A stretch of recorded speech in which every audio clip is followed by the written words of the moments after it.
사실 세상에 영원한 경력 단절은 없어요. 육아하면서 경력이 계속 단전이 아니라 단련되거든요.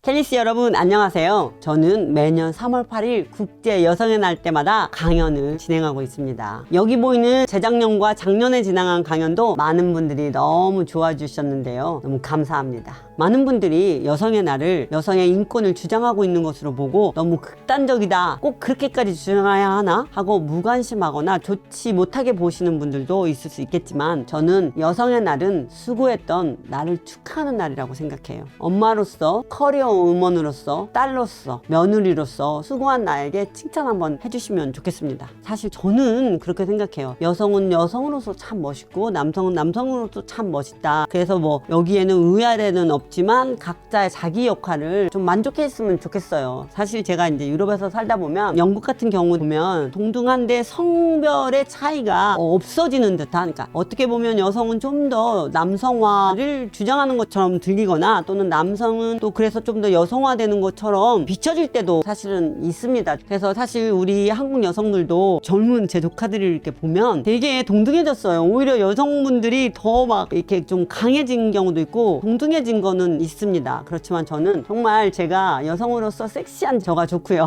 여성스러운 여성이고 싶습니다. 저는 어떤 분들은 켈리가 진짜 목도리가 막 걸걸하니까 되게 여성스럽지 않다라고 생각하실 수도 있는데, 저 그렇지 않습니다.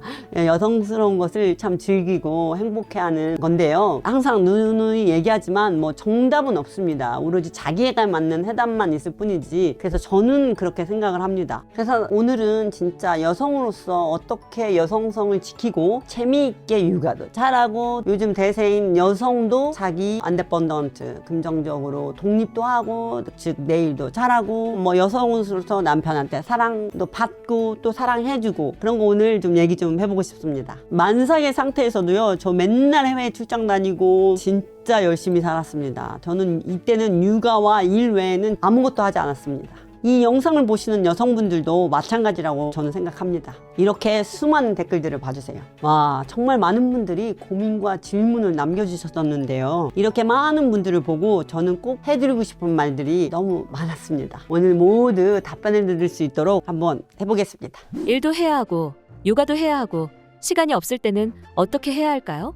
제가 아기를 갖고 나서 일을 그만둘까도 생각을 했었어가지고 완전히 이해합니다. 어떻게 육아도 잘하면서 내 성장도 하면서 회사일도 잘할 수 있을까? 시간이 모자라죠, 24시간이. 그래서 이해하는데, 우선 첫 번째가요, 유임이라고 생각합니다. 유임. 왜냐면 내가 혼자 이걸 다 해보려고 하면 불가능합니다. 불가능. 물론 아주 신생아 때 아기를 위임이 불가능하지만, 진짜 1살, 2살부터 이제 아기가 조금씩 엄마 말 알아듣고 조금씩 하기 시작하면 계속 지속적으로 우리가 양육을 할 때 필요한 게 스스로 독립하게 하는 것이 육아의 본질이라고 저는 생각을 해요. 18, 19, 20살이 되면 이제 혼자서 독립할 수 있게 만드는 게 부모의 역할인데, 그걸 언제부터 시작하냐? 태어나고 나서 어느 정도 말 알아듣기 시작하면서 이제 해야 된다고 생각을 하는데, 그래서 아이한테 아이의 것을 위임할 수 있도록 지속적으로 해야 된다고 생각해요. 그러니까 위임인데, 첫 번째는 어떤 위임이냐, 아이한테 아이 자신을 챙길 수 있게 지속적으로 위임해야 된다는 거죠. 말 알아듣기 시작하면서, 그리고 이제 어느 정도 나이가 지나면서 3살, 4살, 뭐 5살, 10살, 사춘기 또는 이제 청년이 되는데, 그 시기에 따라서 그 나이에 따라 맞춰주는 위임을 지속적으로 해야 됩니다. 그래서 초등학교 때쯤 되면 자기 스스로 자기가 자기 몸 관리, 그 다음에 자기 방 관리를 할 수 있도록 지속적으로 트레이닝을 해야 돼요. 화내지도 않고 어떻게 하면 자기가 자기 관리를 잘할 수 있는지를 우리도 배워서 알려줘야 된다고 생각을 합니다. 어떻게 하면 자기 방 청소, 자기 몸 청소, 그 다음에 자기 숙제 같은 거 할 수 있는지 테크닉이 다 있어요. 테크닉이 없으니까 우리가 막 화를 내고 막 이러는 건데, 그런 것들을 아이한테 지속적으로 아이 자신을 유임할 수 있을 만큼 지속적으로 트레이닝하면서 유임하게 해야 되고요. 그래서 진짜 초등학교 때, 초등학교 전에 아이들을 음식을 먹여주고 떠너주고 챙겨주고 이러는 건 할 수 있지만 초등학교가 지나가면 어느 정도 스스로 자기도 음식을 차릴 수 있고 요리를 못하지만 음식을 차리는데 도울 수 있고 치우는데 도울 수 있고 이런 걸 트레이닝을 많이 해야 되는데 제가 보기에 이런 것들을 우리나라에서 많이 잘한다고 할 수가 없어요. 막 고등학교 대학생도 밥이 있어도 못 차려 먹는 애들이 굉장히 많더라고요. 밥이 냉장고에 다 있고 음식이 다 있는데도 못 차려 먹고 꼭 엄마가 차려줘야 되는 아이들이 너무 많은 거예요. 제가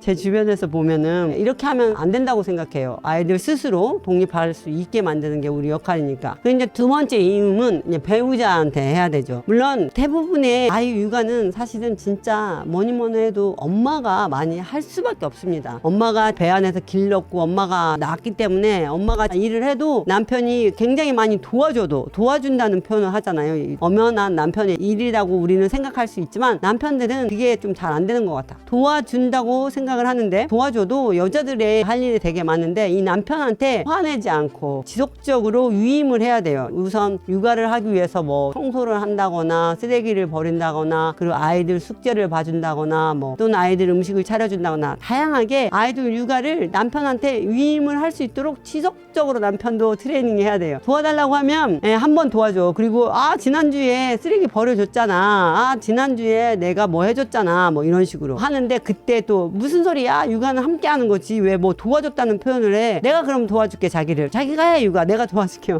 이렇게 하고 싸우고 이러면은 육아한테 안 좋습니다. 한 번 얘기했다고 바로 유임이 되는 건 아니에요. 다양한 방법을 써서 남편이 또는 부인이 잘 육아를 도와줄 수 있도록 지속적으로 이제 트레이닝 해야죠. 막 여러 번 얘기했는데 상대가 내 말을 좀 잘 안 들어주고 잘 안 따라준다고 포기하는 경우가 있는데 또는 포기하기 전에는 이제 화도 내죠. 그 다음에 이제 포기하는 경우가 있는데 포기도 하시지 마시고 화도 내지 마시고 지속적으로 생각이 날 때마다 이제 남편을 부인을 트레이닝 해야 합니다. 그 다음에 이제 부모나 형제 주변에 있는 사람 이 신생아 때 아기가 이제 어린이가 되고 이제 사춘기 청소년이 되는데 후다닥닥이에요. 저희 딸이 지금 12살인데 이미 이제 엄마가 근처도 못 오게 합니다. 혼자 할게요. 제가 할게요. 거의 다 엄마가 옆에 있으면 이제 싫어할 나이가 되거든요. 금방 후다닥닥 지나가는 이때 위임을 자식 또는 남편 또는 내 주변의 부모나 형제나 주변 사람들, 친구 이런 사람들한테도 도움을 지속적으로 받을 수 있도록 위임을 할 수 있도록 하시고요. 그 다음에 이제 또 하나는 전문가. 전문가한테 위임하는 거 굉장히 중요합니다. 저는 유아원 다닐 때 유아원 전문가, 유아원이 이제 전문가죠. 유치원도 마찬가지고 초등학교도 마찬가지고 학교 공부는 학교가 할 수 있도록 하고 그 다음에 진짜 너무 공부가 뒤떨어지지 않게 다른 공부를 해야 되겠다고 하면 부모가 그걸 막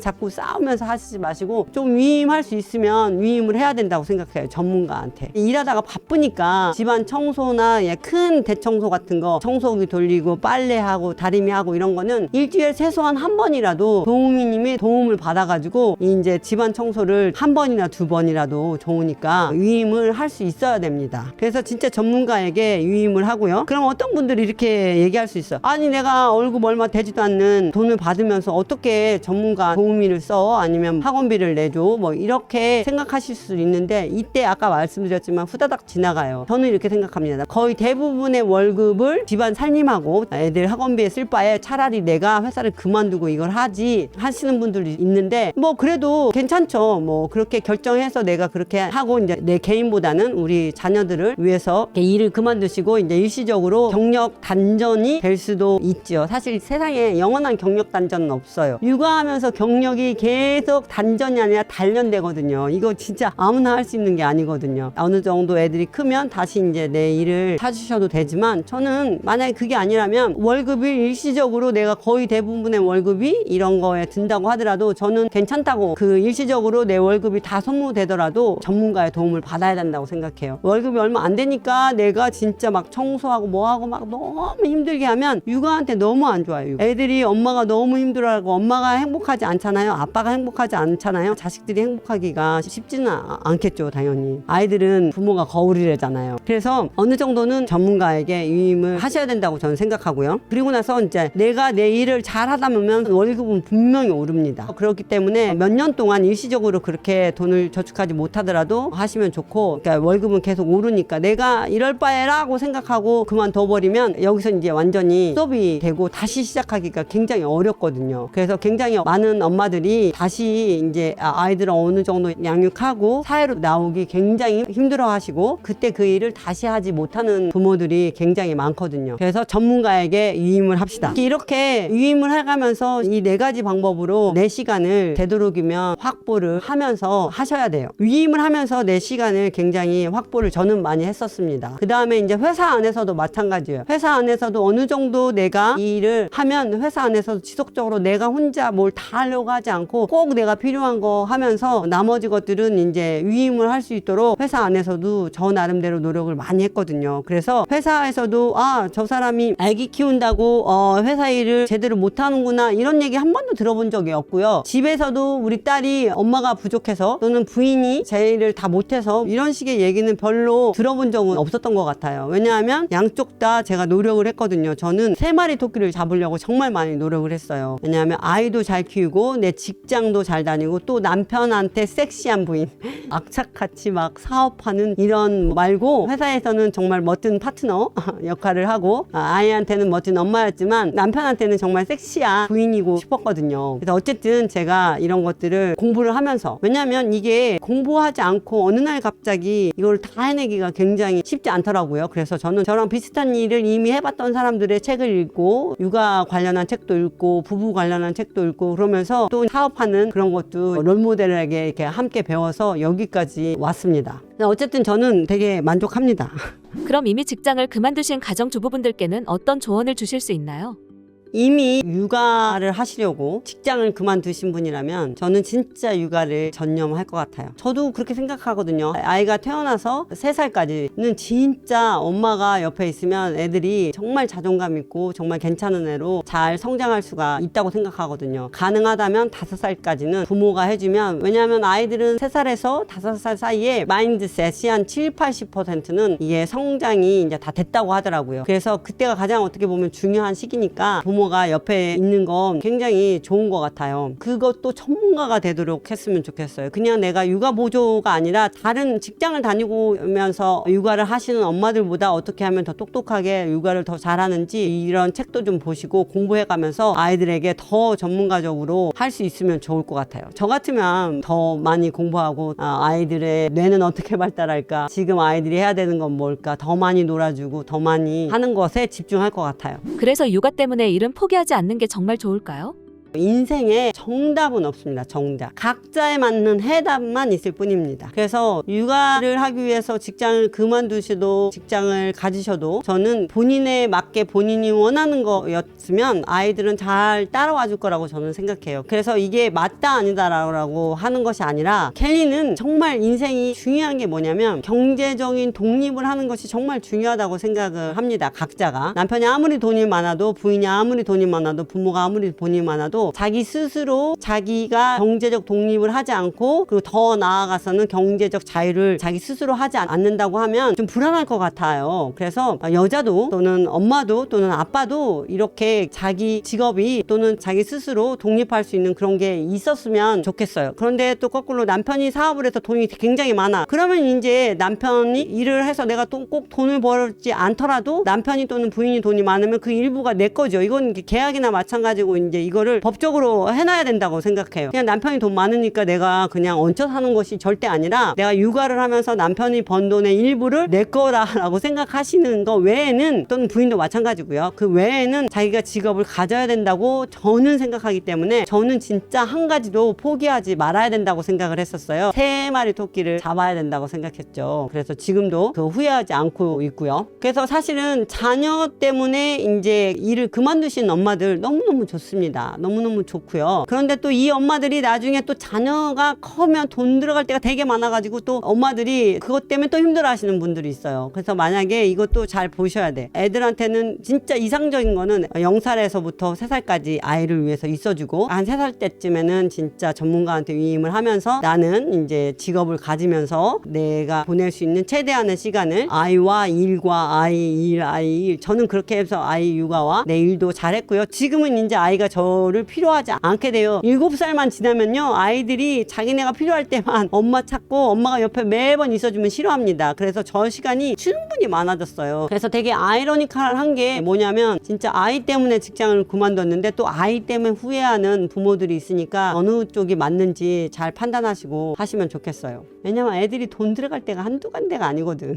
어린 자녀가 있는 부모가 가져야 할 두 가지 마음가짐에 대해서 얘기를 좀 해보고 싶어요. 첫 번째는요, 당당하라입니다. 육아는 죄가 아닙니다. 사실은 육아를 하다 보면 정말 시간이 많이 가고 아이들이 이제 언제 어떤 일이 일어날지 몰라요. 애가 아플 수도 있고 갑자기 이제 베이비시터가 안 나올 수도 있고 문제가 생길 수도 있어가지고, 다른 거라면 위임도 해보고 막 할 수 있는데 이렇게 갑자기 일어난 일들은 진짜 위임이 불가능할 때 굉장히 사람들이 막 어쩔 줄 몰라 하고 쩔쩔매고 이러는 것들을 제가 드라마나 뭐 이런 데서도 본 적이 있어요, 한국에서는. 근데 유럽에서는 드라마에서조차 아이가 아프다고 엄마들이 또는 아빠들이 쩔쩔매고 이런 게 그렇게 막 많이 나오진 않는 것 같아요. 사실은 육아는 고맙고 행복한 일이고 꼭 없어서는 안 될 일이거든요. 그래서 애가 또 항상 건강하기만 하면 좋겠지만 그렇지 않을 수도 있거든요. 문제가 생길 수 있고 일이 생길 수가 있는데, 무슨 죄라도 지은 듯이 막 뭐 회사한테 조퇴해야 되는데 어떡하죠, 아이한테 문제 있는데 어떡하죠, 막 쩔쩔쩔 매잖아요. 근데 사실 그럴 필요가 없다고 생각을 해요. 누구나 아이는 있고요, 누구한테나 일어날 수 있는 일이고요. 그리고 진짜 아이를 낳아주셔서 사실 고마운 일이거든요. 이제 우리나라도 점점점 인구가 줄어가는데 아이를 안 낳는 사람들도 선택이지만 아이를 낳는 사람들 덕분에 이제 지구가 또 우리의 DNA가 쭉 연이어 진화될 수 있거든요. 그래서 이 아이를 낳고 기르는 것은 정말 감사한 일이지 눈치 볼 일은 아니라고 저는 생각합니다. 그래서 좀 더 당당하게 내가 말할 수 있어야 된다고 생각을 해요. 저희 회사에 이런 분이 한 분 계셨었는데, 이분은 굉장히 능력 있고 일도 엄청 잘하시는 분인데, 자주 출장 가고 이제 툭 하면 이제 아기가 아프다 뭐가 했다 이래가지고 아주 자주 일주일에 몇 번씩 조퇴를 합니다. 이런 거는 좀 문제는 있다고 생각해요. 왜냐하면 이거는 아기한테 문제가 생기고 이렇게 자주 문제가 생긴다면 그걸 시스템을 만들어서 나도 좀 일을 하고 전문가의 도움을 받을 수 있도록 시스템을 만들어야 되는데, 이 시스템을 이분은 안 만들고 싶은 거죠. 그래서 이거는 좀 저도 문제가 있다라고 생각해요. 막 진짜 매번 이렇게 조퇴를 해야 된다고 하면은. 그런데 어쩌다가 문제가 생겼을 때는 그냥 당당하게 회사 죄송합니다, 제가 열심히 하겠지만 지금 아이에게 문제가 생겨서 저 가봐야 되겠습니다 라고 얘기를 할 수 있어야 된다고 저는 생각해요. 아니면 제가 죄송합니다, 회의 중에 제가 지금 아이한테 문제가 있어서 잠깐 일 좀 해결하고 나오겠습니다 하고 나와서 이제 전화를 하고 하거나 뭐 이런 일이 한다고 할 때 조금 당당해도 저는 괜찮다고 생각을 합니다. 직원이라도 마찬가지라고요. 너는 사업가니까 라고 생각할 수도 있지만 저희 직원들도 아주 당당하게, 켈리 오늘 집에 일이 있어서 부인이 아기를 못 봐서 내가 애를 데리고 출근해도 될까? 이런 분들이 실제로 있었습니다. 유치원생 아이를 데리고 출근한 적이 있고요. 또 어떤 분은 아기가 너무 몸이 안 좋은데 내가 집에 가봐야 되겠어, 내가 집에 가서 일을 해도 될까?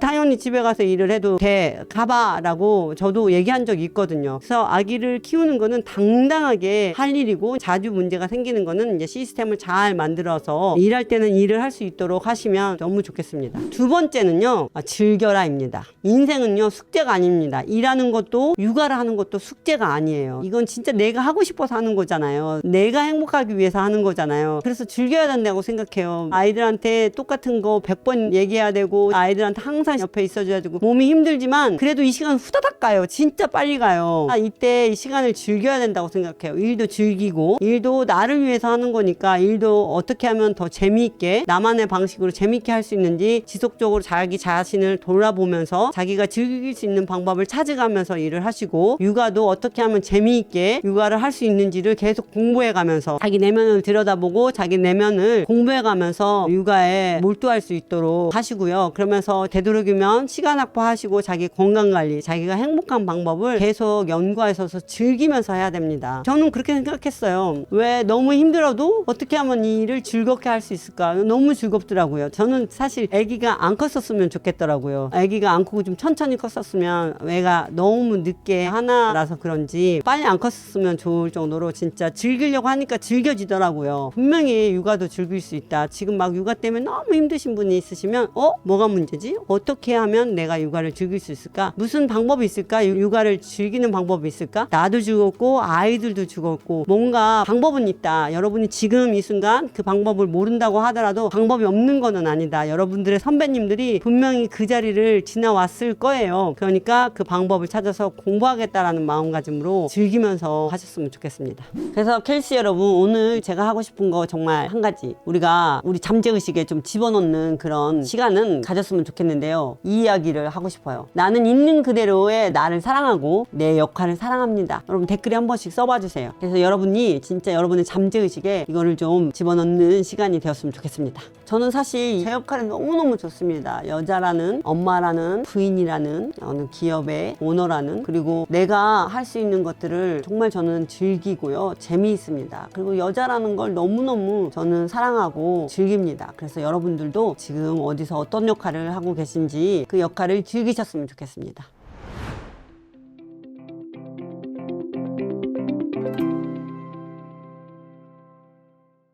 켈리는 사업 초창기에 자녀가 생긴 거야? 그러니까 나는 거의 2010년도에 우리 회사가 생겼는데 그때 우리 딸이 뱃속에 있었거든. 나는 우리 남편 만난 지도 얼마 안 됐었거든. 거의 동시에 이제 애가 셋이다. 우리 딸, 우리 남편, 그 다음에 우리 회사까지 자식이 셋이다. 셋을 돌봐야 했다. 이렇게 내가 우스갯소리로 말하곤 하는데 사람들이 어떻게 그럴 수가 있냐. 옛날 내가 사진을 보면 되게 신기한 게 벨가 막 남산 며칠 후에 태어났는데 내가 벨기에 출장을 간 거야. 벨기에에 있는 우리 큰 고객 슈퍼가 50주년인가 맞이해가지고 CEO도 오고 큰 파티를 하는데 내가 꼭 있어야겠더라고. 그래서 동시에 회사도 내고 애기도 내는데 되게 재밌게 했었던 것 같아. 몸은 되게 힘들었는데 왜냐면 우리 애기가 거의 그때 4kg 500g이 넘었거든. 이거는 진짜 자연분만하는 사이즈가 아니야. 엄청나게 내가 애기 난 그거에 자연분만한 가장 사이즈가 큰, 가장 또 노산이었잖아. 켈리는 실제 사업도 바빴을 텐데 육아에 하루 몇 시간 쓴 거야? 저는 아기가 태어나서부터는 모유수유하면서 아기를 업고 출근을 해가지고 저희 언니랑 함께, 저희 언니가 아기를 데리고 저랑 함께 출근하고 퇴근하고 출장도 막 셋이 항상 같이 다녔거든요. 나중에는 시부모님이 한 8개월 정도 봐줬는데 진짜 나는 일 아니면 육아, 내 개인적인 취미생활, 친구 만난 적도 없고요. 친구도 거의 못 만났어요. 오로지 일하고 아기만 봤죠. 하고 일하는 시간 하고 잠자는 시간 외에는 당연히 육아죠. 잠도 뭐 제대로 자나요? 거의 쪽잠 자고. 진짜 제가 한번 잠이 들면요, 전 세상 모르고 잠이 드는데 저희 언니가 저한테 깜짝 놀라더라고요. 애기가 에 소리만 나도 들려. 그게 옛날 같으면 때려 죽여도 옆집에서 막 불이 나고 소방차가 오고 난리가 났는데도 못 일어나더니 엄마가 뭐냐면 애기가 에 하고 우는데 그 소리가 그냥 들리는 거야. 그래서 그냥 자동으로 눈을 뜨고 했기 때문에 거의 뭐 주말에도 뭐 내 취미? 영화? 이런 거 본 적도 없습니다. 그리고 막 달리기 하고 운동할 때도 거의 애기랑 함께 애기 밀고 달리는 유모차가 있어요. 그런 특별 유모차도 사고 막 특별 띠도 사고 항상 같이 하는 거 외에는 한 게 없는 것 같아요. 하루에 온전히 일에만 집중할 수 있는 시간은 어느 정도였어? 온전히 내가 진짜 집중할 수 있을 때는 프랑스에서는 일하는 엄마들을 위해서 그 제도가 되어 있어요. 아침 7시에 아기를 받아주고 오후 6시에 아기를 데려갈 수 있게 해주는 그런 시스템을 잘 가지고 있어. 일하는 엄마들을 위해서. 그래서 아침 7시부터 오후 6시까지는 아기가 있고 그 다음에 이제 오후 6시에 어쩔 때는 이제 일하시는 이모가 있어서 이모가 학교 데리고 와서 내가 한 7시나 8시에 집에 도착할 수 있도록 했던 적이 많고, 아니면 대부분은 이제 남편이나 나나 둘 중에 한 명이 6시에는 무슨 일이 있어도 아이를 데리러 가려고 했었던 것 같아. 그리고 그 외에는 그때는 진짜 온전히 일에만 집중할 수 있게 됐지. 아이를 7시에 데려다 주고 출근을 해서 6시에 이제 둘 중에 한 명은 퇴근을 하는 거지. 어느 날은 6시에 남편이 퇴근해서 데리러 가고 어느 날은 내가 해서 데리러 가고. 그래서 반반씩 하려고 노력을 많이 했었던 것 같아. 아기가 엄마가 부족하지 않고 아빠가 부족하지 않게 반반씩 했었던 것 같아. 아침 7시부터 저녁 6시까지만 일하면서 어떻게 사업도 잘할 수 있었어? 특히 이제 아이한테도 만약에 이제 6시에 데리러 가면 아이가 또 영유가 때는 좀 많이 자거든. 그래서 6시에 데리고 가서 신나게 아빠랑 놀고 7, 8시, 9시면 애기가 또 자. 애기가 잔 다음에 나는 또 다른 일을 할 수가 있지. 집중을 할 수가 있지. 그래서 이제 내 일을 내가 더 하고 싶은 것들을 이제 더 공부도 하고 더 찾아보기도 하고 했었고, 또 이제 아침에도 아이가 자고 있을 때 일어나서 내 일을 할 수가 있게 하면서 이때는 진짜 오로지 육아와 일밖에 생각을 안 했던 것 같다. 근데 이제 되게 중요했던 게 뭐냐면 양으로 뭘 하려고 하면 이제 진짜 쉽지 않아. 그러니까 정말 일도 막 양으로 시간으로 하지 않고 되도록이면 어떻게 하면 질적으로 집중할 수 있을까. 나는 이제 내 회사를 운영하기 때문에 어떻게 하면 이게 나 없이도 굴러갈까를 지속적으로 연구하고 생각하고 했었던 거죠. 매장이 지금은 1000개가 훨씬 넘는데 그때 이제 한 100개도 안 될 때 내가 나 없으면 이 매장을 오픈할 수도 없고 운영할 수가 없었지, 초기에는. 근데 이제 100개가 안 될 때 이미 나는 시스템을 만들어서 나 없이도 누군가가 의견을 내서 새로운 매장을 만들 수도 있고, 나의 허락을 받지 않고도 이 매장이 어떻게 하면 잘 운영되는 것인지를 전부 다 시스템을 만들어서 직원들에게 트레이닝을 했었지. 그래서 질적으로 회사한테도 집중할 수 있도록 꼭 내가 해야 되는 일과 위임을 해야 될 일을 지속적으로 생각을 했었고, 아기한테도 마찬가지. 아기가 오면 옆에다 놓고 아기가 놀고 있을 때 옆에서 막 일하려고 하지 않고, 어차피 그때는 진짜 집중해서 아기랑 막 나 잡아봐라 술래잡기를 뭐 30분, 1시간, 2시간 엄마한테 매달리고 막 뽀뽀하고 밀고 달려가고 이런 것들 너무 좋아하지, 어릴 때에는. 근데 그것을 충분히 해주잖아? 그러면 아기가 어느 정도 자기가 원하는 것을 충분히 하고 나면 이제 엄마한테 조금 떨어져. 귀찮은 듯이 자기 또 할 일을 해. 그리고 또 아빠한테 가기도 하고. 뭐 이런 때 이제 내가 할 일, 밥을 차려준다거나 뭐 음식을 한다거나 이렇게 하면서 퀄리티에 굉장히 집중하려고 노력을 많이 했었던 것 같아. 예를 들어서 토요일날, 일요일날은 남편이 토요일날은 주로 아이하고 이제 둘만의 시간을, 그러니까 셋이 항상 같이 있는 거가 다 좋은 건 아니라고 생각해. 왜냐하면 둘만의 시간을 계속 가지면서 둘만의 있을 때 하는 대화랑 하는 놀이 방법이랑 다 다르거든. 그래서 둘만이 있으려고 많이 했었고, 그 다음에 이제 일요일날은 나와 이제 아기가 함께 시간을 보내려고 노력했어. 그러니까 나는 토요일날은 내가 시간을 확보해서 내 일을 볼 수가 있었고, 이제 일요일날은 남편이 자기 시간을 갖고 자기가 하고 싶어 있는 일을 할 수 있도록 우리가 그 역할을 조금 잘 짜서. 근데 이제 또 아기도 또 엄마랑 충분히 노는 기분 나고 아빠랑 충분히 놀았던 기분이 잘 나서 아빠도 부족하지 않고 엄마도 부족하지 않게 이렇게 좀 잘 자라준 것 같아. 켈리도 육아를 해오면서 깨달은 점이 있어? 아기가 있으면 신생아 때, 어린이 때, 청소년기 때, 그 다음에 이제 청년기 때 부모가 해야 될 역할이 완전히 다른 거야. 예를 들어서 내가 어린이 때 어린이한테 했던 걸 똑같이 청소년한테 하면 이때는 진짜 좋았던 부모 방식이 청소년기한테 똑같이 하면 정말 아이한테 가장 안 좋은 부모의 역할이 또 될 수가 있다는 거지. 되게 아이러니컬한데 어린이 때 했던 거 그 방식 그대로 하면 이제 난리가 납니다. 아이들한테 반응이 엄청나게 와요. 근데 이 차이가 진짜 어느 날 갑자기 와. 오늘은 내가 좋았다고 생각했던 것이 몇 달 만에 굉장히 안 좋은 부모의 역할을 수행하고 있을 때가 있거든. 청소년은 뭐냐면 엄마 아빠랑 똑같이 생각했던 것을 여기서 이제 분리해 나가는, 그래서 자기만의 자립하는 시간인데 이 시기를 잘못 판단을 해가지고 애를 망칠 수가 있다는 생각이 들더라고. 이걸 누가 가르쳐주냐? 가르쳐주는 사람이 없더라고. 그래서 요즘에 굉장히 제가 노력 많이 하고 있습니다. 즉 뭐냐면 아이가 사춘기 때는 독립을 해야 되거든, 그때부터. 그러니까 이제 엄마가 시간을 되게 많이 아이들을 주고 기다려줘야 돼. 물론 애들을 지속적으로 기다려줘야 되는 건 있는데 청소년기 때는 아예 그냥 기다려주는 게 아니라 잊어줘야 돼. 스스로 판단하고 스스로 그것을 배워가는 나이니까 이때는 놔줘야 되는데, 거꾸로 막 신생아 때는 막 놔줬다가 나중에 그때는 막 공부해라 뭐해라 이런 부모들이 있을 수 있는데, 이거 완전히 가장 나쁜 방식의 교육인 것 같아. 켈리는 청소년기 자녀랑 어떻게 소통해? 어떻게 소통했었는지 켈리가 진짜 자녀에게 말한다고 생각해서 말해줘. 며칠 전에 내가 오렌지 2개랑 귤 하나를 갖갔어. 오렌지 2개는 엄마 아빠고 아주 작은 귤은 넌데, 네가 사춘기 때는 뭐냐면 이 귤이 갑자기 사과가 딱 된 거지. 영유아 때는 엄마 아빠의 악이었지. 오렌지는 되게 크고 귤이 작으니까. 근데 이게 갑자기 다른 성격의 이제 사과가 딱 된 거야. 그래서 엄마 아빠가 하는 모든 것들이 네 마음에 안 들어. 그래서 그 네 마음에 안 든다고 갑자기 얘가 화를 내거나 할 수 있어. 근데 그게 화를 낸 다음에 미안해 엄마 막 이러거든. 사실은 내가 너무 간섭해서 네가 화를 내는 거는 어떻게 보면 당연한 거거든. 네가 혼자 독립을 하기 시작하는 거라 혼자 스스로 하려고 하는 게 당연한 거다. 옛날에는 우리의 일부였는데 지금은 너 사가로 이렇게 다시 태어난 거거든. 그러면서 네가 화를 내도 괜찮아. 그럴 수 있어. 엄마는 이해해. 그리고 엄마도 이해를 좀 해줘. 왜냐면 내가 영유아를 다리거나 어린이를 다루는 것까진 공부가 됐어. 이제 막 공부가 돼서 좀 잘해보려고 하니까 갑자기 네가 사춘기가 돼가지고 네가 내가 필요가 없다는 거지. 내가 뭐라고 하면 막 째려보잖아. 머리 감아라, 손톱 깎아라, 막 이렇게 뭐 숙제했니? 막 물어보면 알아서 할게요. 제가 할게요. 혼자 할게요. 이런 얘기 자주 하잖아. 이건 우리 딸뿐만 아니라 세상의 모든 사춘기들이 하는 얘기라 그거는 너가 할 수 있는 얘기지만 또 내가 그게 쉽게 막 혼자 할게요 이럴 때 그래 혼자 해 하고 가만히 있어지기가 쉽지가 않거든. 내가 습관이 돼 있는 거거든. 나의 지구는 우리 딸로 도는데 그 지구가 방전해야 되는데 갑자기 딴 데를 돌래. 이게 쉽게 안 되는 거거든 엄마도.